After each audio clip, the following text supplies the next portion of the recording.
Bonjour, salut, hello. France's Destination Eurovision has reached its grand conclusion, and on Saturday we will know which artist is going to Eurovision in Lisbon. This is really exciting. These shows have been fantastic, and we have to talk about it. Are you guys ready? Let's do Let's this! do this.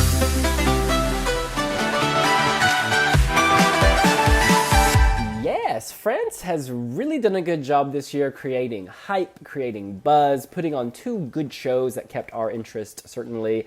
And now we've got to pick our top three. Porig, why don't you kick it off?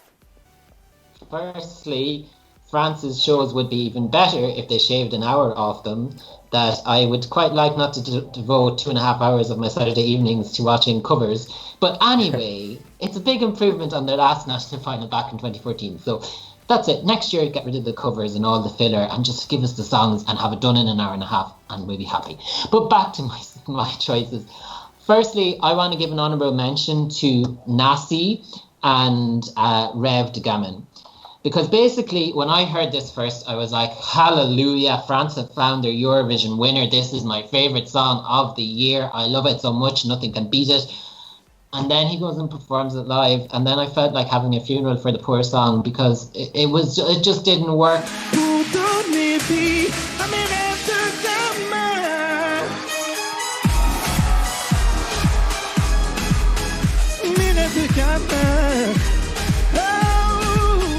His vocals, his staging, everything, like it was as bad as, if not worse, as what happened with Yana and Dance Alone at Eurovision in Kiev. Like the song just went from way up at my very top to falling towards maybe not quite the bottom, but mid-table.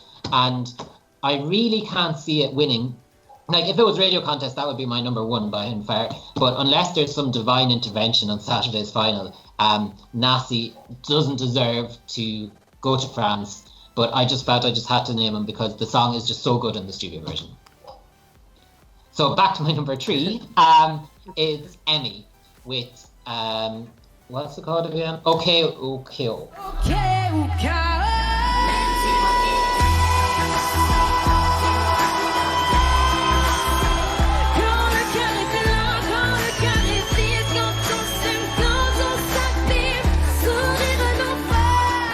She's kind of the flip side to Nassi in the way that on the studio version, it's kind of, okay, this is a good song, but she really delivers it live, I think. She kind of has a bit of sass and a bit of fierceness to her and to her styling on stage. And she's got a very unique image with her shaved hair dyed kind of pinky purple. People were saying she was kind of nervous in the semi-final, and apparently she had to do it twice. But I think she will surely be buoyed by the positive response that has come following the song's release in the semi-final last week, that it's had a lot of buzz and it's done quite well on iTunes. It's a good song, but like I think in a way she's almost better than the song, because a lot of the time, like if the song comes to life live, but I think we've seen it in the past where maybe the likes of Artsvik and Fly With Me, it came to life live and it wasn't so great in studio, and then it kind of bombed in the actual contest, and I think the same could happen to Emmy. But yeah, she's definitely my third choice. You know, I rewatched this and it lost the magic for me. I feel like something's missing. I really like this and I really like her, but something just isn't clicking, and maybe it was her nerves. There's something, and she does grow in confidence throughout the performance, or at least she did in the semi-final. I just think she needs to come out all guns blazing, amp it up from the start, leave those nerves at home, because then it would be more like, yes, moving towards a 9 or a 10. But for now, for me, it's around a 7, because there's just something missing, and I don't know what it is. So my number 3 is Max Cinnamon with Ailleurs.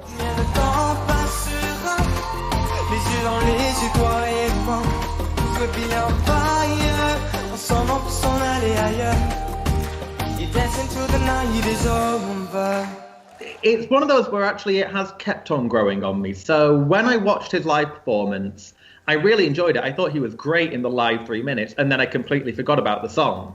And it took a good while for me to actually then listen to it again a few more times, and then I was like, oh no, actually it is really good.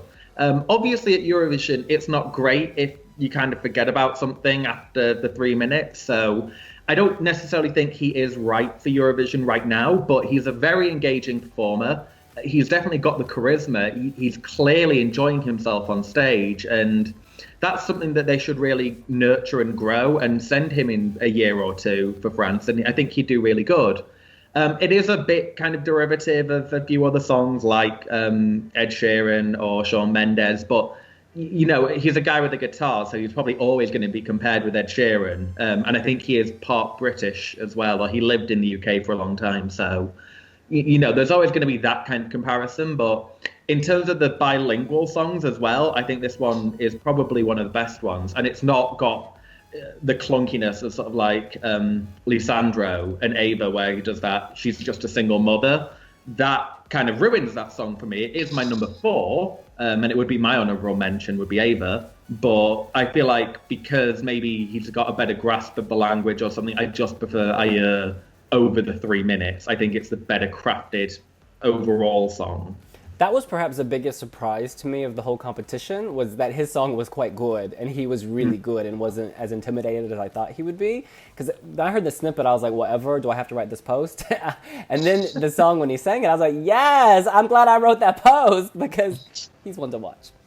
In any case, my number 3 is Lisandro with Ava.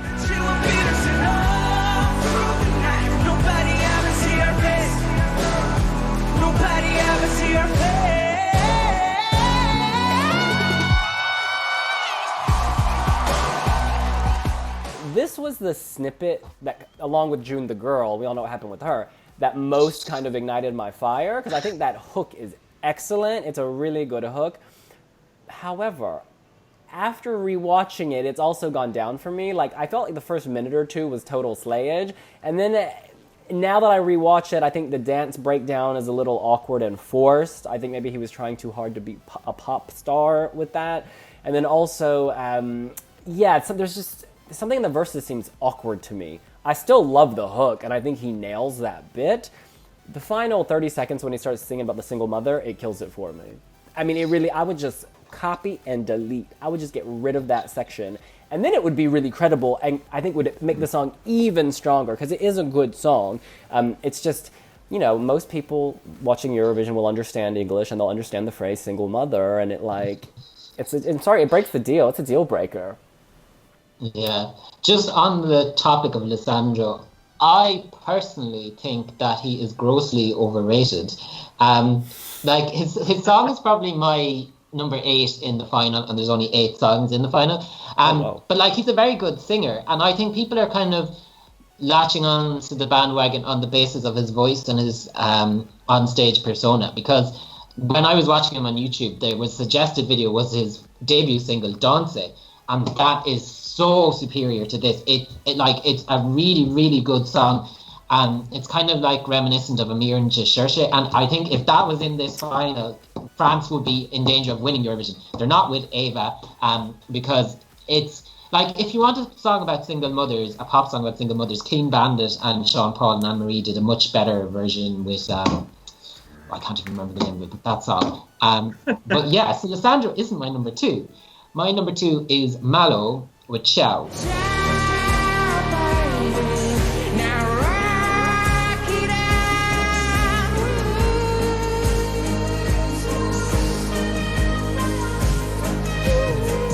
This is a song that's really grown on me.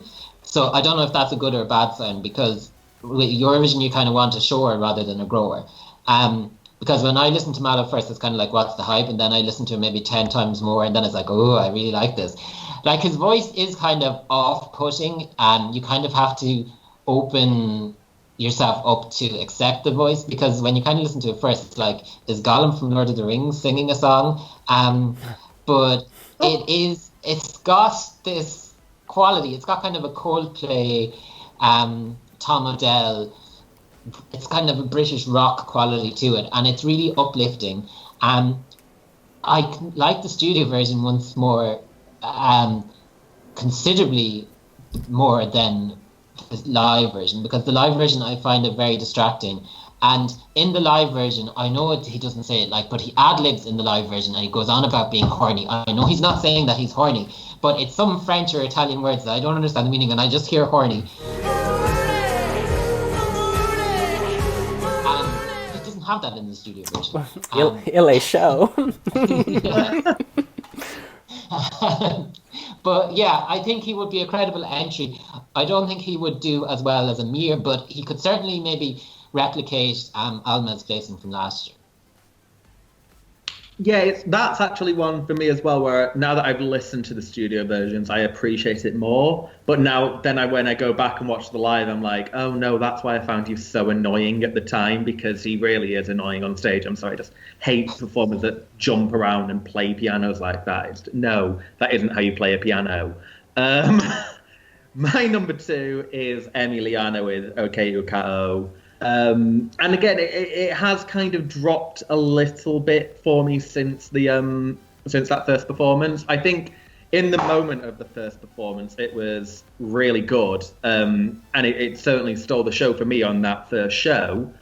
But I wonder whether the nerves were, if she did have to perform it twice, if something went wrong the first time, maybe the nerves at the start of the song were, oh, I hope I don't mess it up again. So if she's great live all the way through in the actual final, that could really lift it again. She's got a presence on stage, and it is she's got the look. She's kind of got, by the end of the song, she was really getting into it. I just kind of feel like it needs a little bit more towards the end of the song just to change it up a little bit. So either she needs to bring that on stage, give it a bit more power or aggression or something, and then it'll work. But it's one of those songs where even though I don't speak the language, I kind of get what she's selling to me. And that's the main thing always with non-native language songs. You got the joy from Navi Band, you got Salvador's kind of emotion. And this kind of does it for me, but not as much as my number 1, which we'll get to shortly. My number 2 and my number 1 are actually very, very close. I really like these 2 songs. But my number 2 is Malo, Ciao. You know what? People say he's annoying. I say he is quirky. People say he's grating. I think he's original. I really like the performance.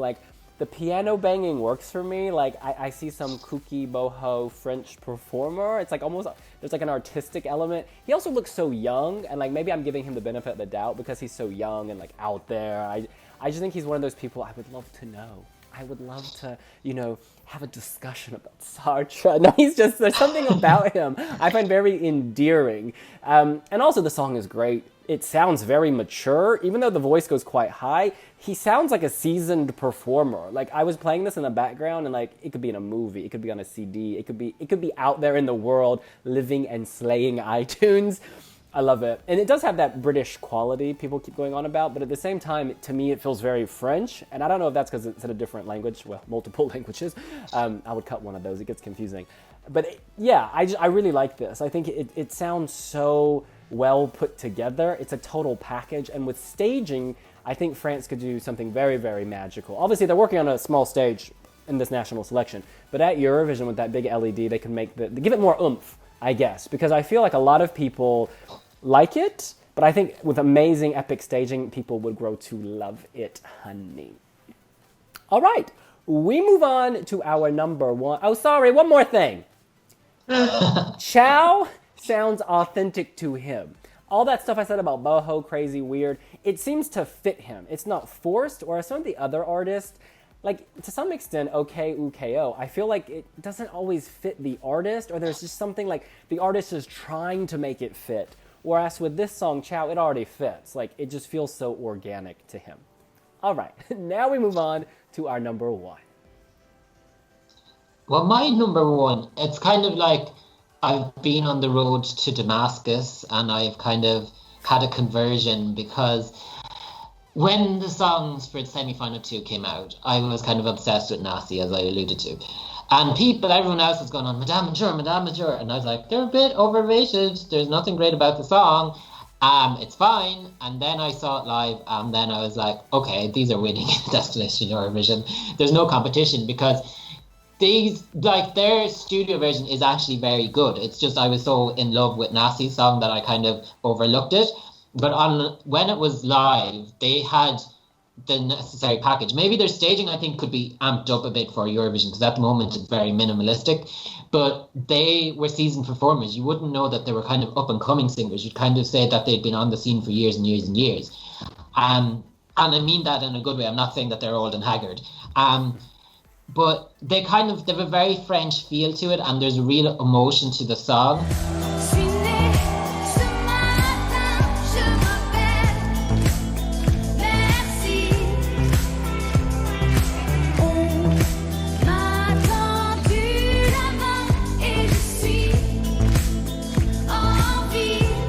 Very clever song, and I feel that the story behind it about the child being born on the refugee boat, that it could kind of pull at heartstrings, and there could be a significant narrative around it at Eurovision.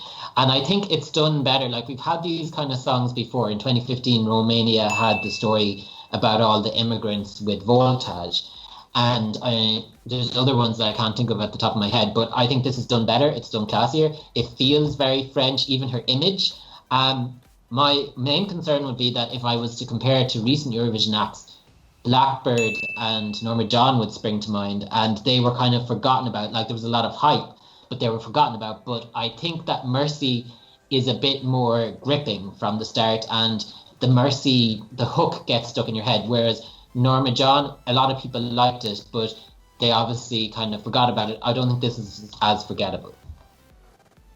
Yeah, I've seen a lot about the Norma Jean comparison. It's like, well, the difference is like Merci. Oh, my number one as well, Madame Monsieur, of course. Merci has kind of a story to sell, and it's got moments where the audience can clap along. So it's got those added little things to keep you involved. Blackbird was great, but it was kind of just her voice was the main selling thing, and you needed a little bit more than that, I think. I've seen a lot of people say that it's outdated, that it's boring, that it's forgettable, and I'm like, I don't think it's any of those things. I mean, I've heard songs like this in the chart still today. It's kind of minimalist electro, but it works, and I just think it's really, really impressive. It's my ultimate fear is if it wins, and I think it will. I mean, it's still in the top 5 of French iTunes, and this is like 3 days later. I think it'll win. I just worry that if it then gets to Eurovision, that they'll then do a big campaign, and then you'll see them, oh, we found Mercy, and here she is, she's on stage with us, or that they'll try and really sell the story too much. As it is at the moment, you don't need to know the story to know that the song has a meaning behind it. You don't need, you can find it beautiful anyway, I think. And Emily's voice is amazing. I kind of feel like the man whose name I have forgotten now, they could do more with him, because at the moment he just kind of stood off to the side, and it's much more about her. If they incorporate him a bit more, that might work, because at the moment there's a little disconnect, I kind of feel like. But again, they're working with limited staging now at Eurovision, with the lighting or whatever they do with the stage as it will be. I think they can really lift it. And I do think this is definite top 10 if it goes to Eurovision. I think it has a chance at top 5. I still don't see it winning Eurovision, but I think this is a success for France, and it shows why Destination Eurovision was the right choice for this year. Mercy is also my number 1. Hello, Madame. Hello, Monsieur. Let's first talk about this Blackbird comparison. That was in English. That was a ballad, a straight ballad, okay? And she was wearing black. This is not a straight ballad. It's electro. There's all those electronic flourishes, digital flourishes. It's in French, so there's a strong sense of, this is coming from somewhere else. I don't see the comparisons. I think people are just confused because it's a woman in a black dress with blonde hair. And yes, if you just glance at her, you do think she looks like Lena from Norma Jean, if you just glance. But if you look, if you focus, you'll see they don't even look alike, actually, on further inspection. They both had bright red lips as well. I think this is an aesthetic issue because they sound nothing alike. I mean, this isn't a blackbird. This is a bird. This is an American eagle, bald eagle, swooping down, ready to kill, ready to slay. The story, Mercy, of course, in English, you know what Mercy is. In French, you know what Mercy is. And I feel like even if people don't get the refugee, SOS Mediterranean element, they'll understand the concept of mercy, and that also fits with the tone of the song. Yeah, and the way she emotes, she's emoting, and it's like she's speaking to you at the beginning, and you know, she's saying, Je m'appelle Merci, or Mercy, Je m'appelle Mercy. It's very like in your face, but to your heart, do you know what I mean? And you just want to stop what you're doing and listen, and it's creating an atmosphere, and she has great vocals. A lot of these vocalists have actually disappointed me. Like, ahead of the program, I thought everyone would be, you know, on point vocally, and that's just not been the case. Maybe it's been nerves, maybe it's been the song or the register they've been forced to work in, but she was on point. She got it. And this just feels so natural. She wrote it. Her and her partner wrote this together. This is the winner in my mind. The built-in narrative at Eurovision. Look at Conchita. This was post-anti-LGBT law, post-annexation of Crimea. And, you know, I'm not saying she won because of that, but it certainly gave fuel to her fire and the media hype. And you can see that here as well. Like, the immigration narrative, the refugee narrative in Europe, it's been all over the place, and it will continue to be all over the place, unfortunately, because of the, you know, what's happening in the world. And I just think it's very relevant. This song is so relevant and timely, and this will not make them win, but it will help give them a little push. I just think this is great. It's going to create hype for France if this wins. Like, I've already placed a story on this if they win on Saturday. Like, this, you know what I'm saying? Like, this is the kind of story that people want to hear and need to hear, and they are selling it. And plus, it's a good song. It's just a good song. I think it's ready to go. Fix the staging, maybe brighten up the dress just a little, and they're going to slay. That is what we think. What do you think? What are your top 3 in France? Have you been satisfied with the semifinals and now the final? Who would do the best at Eurovision? Just download it all right here and let us know. Hit the subscribe button and switch on the notifications. And leave a comment, subscribe, do everything with our channel. We'll see you later. Bye. Bye.